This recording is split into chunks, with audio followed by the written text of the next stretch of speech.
Testing, testing. Awesome. All right, it is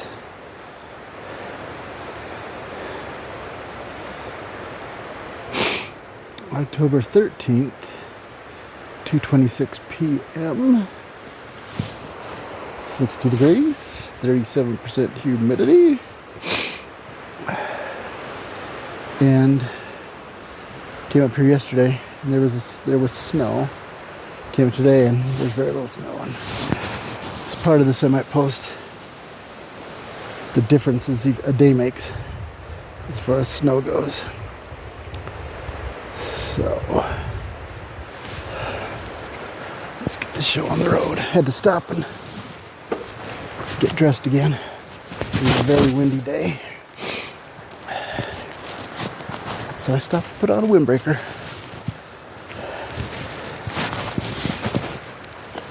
Alright.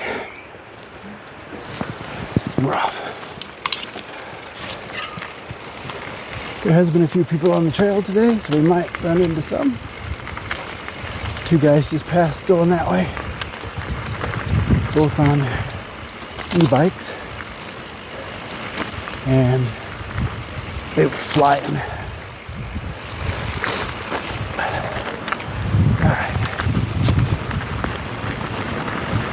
Yesterday when I came up here, there was quite a bit of snow through here. This trail was much tighter because all the snow was on the branches and pushing the trail. There's a part down here that I call Wall Street that was so weighed down with snow that I had to go under it. It was kind of fun. I might post the what a difference a day makes video. Comparing those two.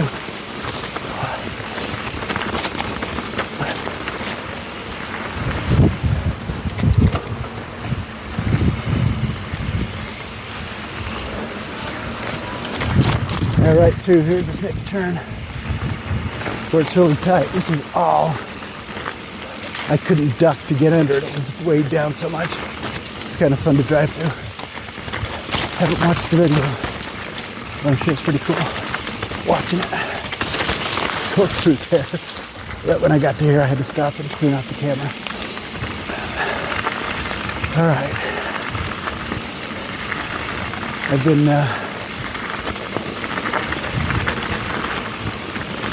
thinking about what to talk about. One of the things that it's muddy from here, so to slip off the trail. One of the things that I was recently, so my wife and I, when we were trying to think of things that we could do to go out and have some fun, there's a local theater company that it's a community theater. It's not, they're not a professional company, although somebody told me that they now give them a little bit of money to be in the productions, but not much. But it's local, and we decided to get season tickets, and we've loved having season tickets. We've loved the theater; they're easy to work with. We need to change dates, so we've had been season ticket holders for, I'm going to say, at least 5 years, probably more, 7. We actually were season ticket holders before they moved to their new location. But we like this theater. A lot of our neighbors and friends are in some of the productions, so that's kind of cool to see people in the productions. And they actually do a really good job of the production. So this last week we went, it was our time to go to our production, and the production was Little Shop of Horrors. I don't know if anybody's familiar with that, but I was kind of excited to see how they dealt with this, with multiple things in regards to this production. So I was kind of excited to see what was going to happen. And I had seen the 80s, I think it's in the 80s movie with Rick Moranis in it. And Jennifer Tilly, is that who I want to say? That might be wrong. In it. But I'd watched it several times as a kid and as I've gotten older. It's been a show that I've watched more than once. But we do like musical theater. We want to get it. The one thing, if you're familiar with this production, and I wanted to see how they dealt with this, is one of the characters in the play, who's not very nice, is a dentist. And in the movie, it's played by Steve Martin, who does a really good job as a dentist. And in the movie, there's a part where Bill Murray is this sadomasochist. The whole shtick is that this dentist loves to inflict pain. That's why he became a dentist. There's a whole song about how he used to be cruel to animals, and he liked to cause others pain. So his mom said, you should become a dentist and get paid for what you like to do. Well, in this movie, Bill Murray plays this sadomasochist who goes in there and he's loving this whole thing, and it's ticking off the dentist, and it's absolutely hilarious. If you haven't seen it, at least go see that part, because it is just fabulous. The two of those, Bill Murray and Steve Martin, interacting in there is hilarious. If you haven't seen it, at least go watch that part. It's hilarious. I wanted to see how they dealt with this dentist. And in this production, the guy who played the dentist, I want to say he was actually a little over the top. Now, the character's supposed to be over the top, but he hammed it up a little more than I thought was necessary. But did a good performance and did a good job as the dentist for the most part. But it made me think, one of the topics I had thought about thinking about was experiences with a dentist. And this kind of brought it to the forefront. Because when I was young, that really hit home, the portrayal of the dentist as someone who wanted to inflict pain. Because that's what it seemed like a dentist always wanted to do. They just wanted to cause me pain. Now, I have quite a sweet tooth. I like my candy. I like my soda pops. I like sugary cereals. And when I was a kid, I didn't like to brush my teeth. So I spent a lot of time at the dentist, getting a lot of work done. One of the first experiences I had was I had a cavity, and I hated shots. I don't know if anybody hates shots, but when I was a kid, I hated them. And I think it stems back to when I was in kindergarten. They used to, back in the day, they used to get all the kids together in the classroom and give them vaccinations. And then they'd line us all up in the gym and here's your vaccination. And they had that, the nurse ratchet type of nurse who's giving shots. And I had a really bad experience with that. And it really hurt. So I hated shots because of that. So one time I went to the dentist and I'm like, I hate shots so bad. And I had a cavity. I said, I don't want any Novocaine. Because I'm like, in my mind, the shot is worse than the procedure. So I'm like, I don't want any Novocaine. And he's like, okay. And I think he transformed into the guy from Little Shop of Horrors, where he busts out his old rusty, reliable drill, and he's going to show me what no Novocaine means. And it was very unpleasant. It wasn't horrible, but it was unpleasant. But I think he was trying to be that dentist. And so this was the dentist that my dad had gone to for all of his life. So usually when you're young, you go to the dentist at your parent, you go to the doctor, your dentist, the barber that your parents go to. And so there was a father and his sons, and I think they're actually now in their third generation of this. The one who was going to show me what true pain was, I got to interact with him another time. And this was when I think I'm in my 20s, to tell you the truth. And I needed to go in and get some work done. No, I needed to go and just get my cleaning. And my dad was really big into keeping your teeth up to date. As a matter of fact, I learned that at one point he wanted to be a dentist. And I think back at how my life would be different if he had actually become a dentist. But he didn't. He became a civil engineer, worked for the government for all of his life, didn't make billions of dollars. But I went into this guy and I'm like, you know what? It was in the end of the day. I can't remember if I was going to school, going to college, what the case was, but I'm like, and here's a funny thing. When you go to the dentist for a teeth cleaning, what's the first thing you think? I've got to go and make sure my teeth are sparkling clean. And I thought, that's kind of silly. I'm going to get my teeth cleaned. Why do I need to, pre-washing your dishes before they go in the dishwasher? Why am I going to wash my teeth if they're just going to wash my teeth? So I went in there and my teeth were gnarly. I mean, I had, after you've eaten a sandwich, you get stuff in between your teeth.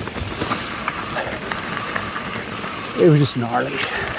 So I go in there, and this guy starts ripping me again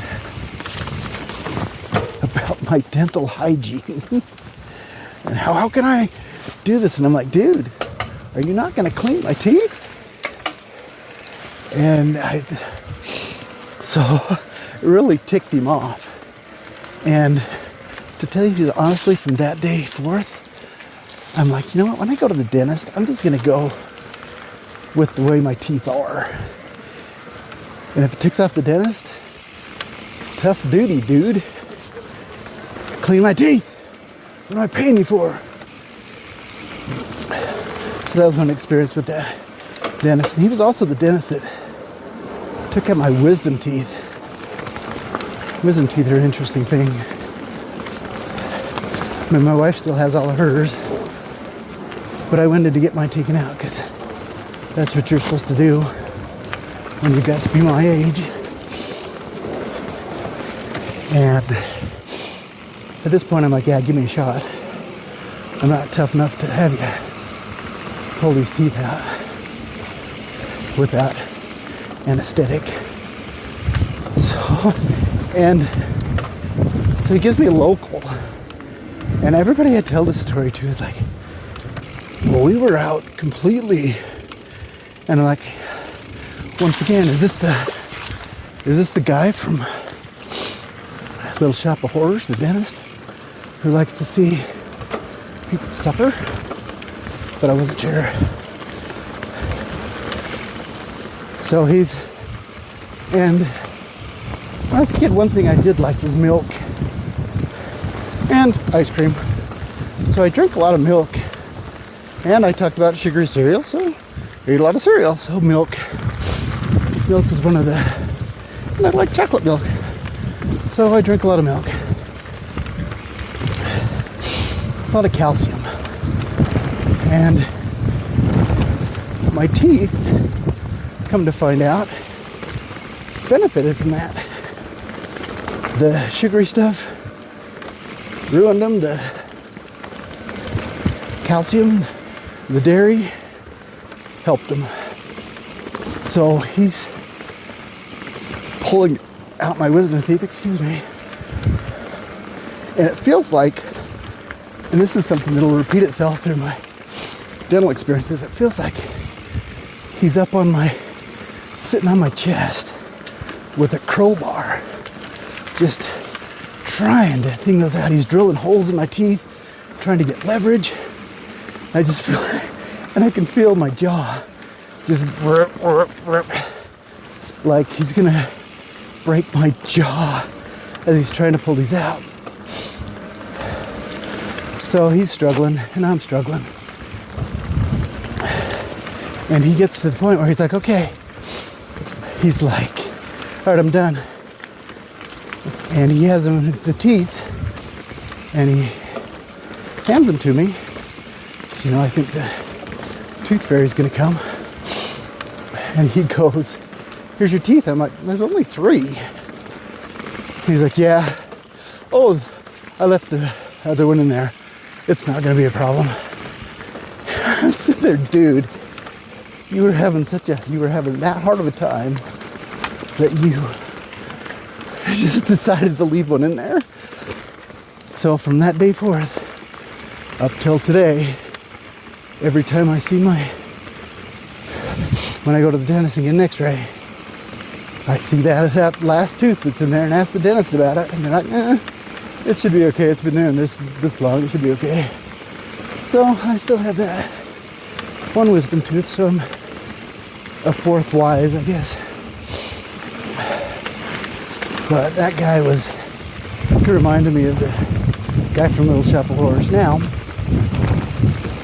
then we later went on to have another dentist. I really liked this dentist. And it's one of those things, you go to the dentist that your insurance will pay for if you have insurance. And this dentist, I really liked, but insurance changed and we had to go to a different dentist. But he had, so you have the hygienist who cleans your teeth. And, I think this hygienist, for some reason her name is associated, I think, when I think of her, I think her name was Karen. But she was another Nurse Ratched kind of Steve Martin dental hygienist. And she loved, so she'd clean your teeth and then she'd get out the floss. And I think she had a special barbed wire infused floss that she would use, but she'd get in there and she'd dig into your teeth. And I think her goal was to make your gums bleed because she could then shame you and say, you're not flossing, you're not doing what you're supposed to, blah, blah, blah, blah. As a matter of fact, the dentist, I mentioned this once to him. Oh, man, he's like, how you doing? I said, yeah, my gums hurt a little bit. I think it's because of her flossing. He's like, yeah, she's famous for that. I'm like, yeah, she's famous for that. So he admitted that she really likes doing that. So the last time I went to this dentist, I go in there and Nurse Buzzsaw pulls out her floss. She cleans my teeth and pulls out her floss and starts flossing the same way she has. And, she's drawing blood just like she likes. And she goes, and this is always her line, so how's the flossing going? Because it's like when the police officer pulls you over and says, do you know how fast you're going? She already knows the answer. She goes, so that was her line after she's done, and she's sitting there with a little smile on her face. How's the flossing going? Because I'm going to give you a lecture. And I'm like, oh, it's going really good. Says, yeah. And she looks at me, and I swear her mouth dropped open. Like, what?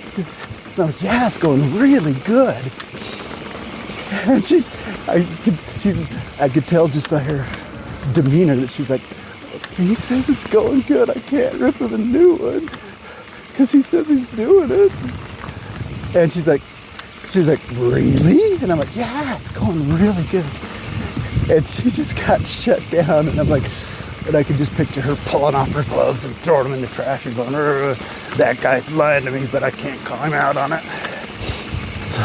So if you want to tick off your dentist, number 1, go in there with dirty teeth for a teeth cleaning. And And number two,